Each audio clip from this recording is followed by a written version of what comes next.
অভিবাসী বান্ধব দেশ কানাডা, তবে এবার অভিবাসন নীতিতে লাগাম টানতে মরিয়া হয়ে উঠেছে অটোয়া। ইতোমধ্যে কার্যকর হয়েছে নতুন অভিবাসন ও সীমান্ত আইন বিল C-12।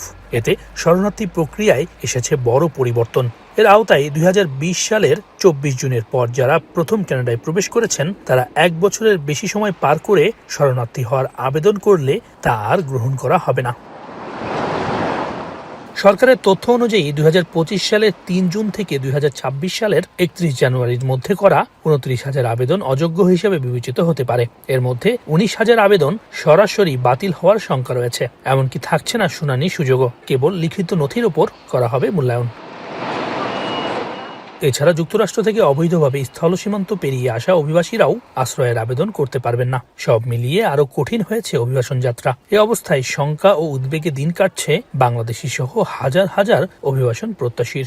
যে স্বপ্ন নিয়ে প্রত্যেকটা মানুষ এই দেশে পাড়ি দেয়, সেই জিনিসটি দিন দিন এমন একটা পর্যায়ে যাচ্ছে যেটা আসলে কেউই কখনো কল্পনা করেনি। 10 জন যদি কানাডায় এসে পৌঁছায় তাহলে হয়তোবা 20 জন এখান থেকে লিভ করবে। কানাডা সরকার বলছে এই পদক্ষেপের মাধ্যমে দীর্ঘদিনের আবেদন জট কমানো সম্ভব হবে। নতুন আইনের মাধ্যমে সরকার এখন বড় পরিসরে ভিসা, পারমিট বা পিআর কার্ড বাতিল বা স্থগিত করতে পারবে। প্রয়োজনে আবেদন গ্রহণ বন্ধ বা প্রক্রিয়া থামানো যাবে। এমন পরিস্থিতিতে আইনজ্ঞ ও মানবাধিকার সংগঠনগুলোর দাবি, এটি গত 1 দশকের মধ্যে শরণার্থী অধিকারের সবচেয়ে বড় সীমাবদ্ধতা। সরকার আসলে কঠোর হচ্ছে বর্তমানে।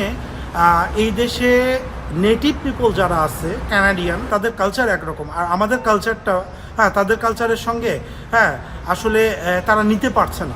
কানাডায় বর্তমানে প্রায় 3 লাখ আশ্রয় প্রার্থীর আবেদন অপেক্ষমান। এর মধ্যে 20,000-এর বেশি বাংলাদেশি।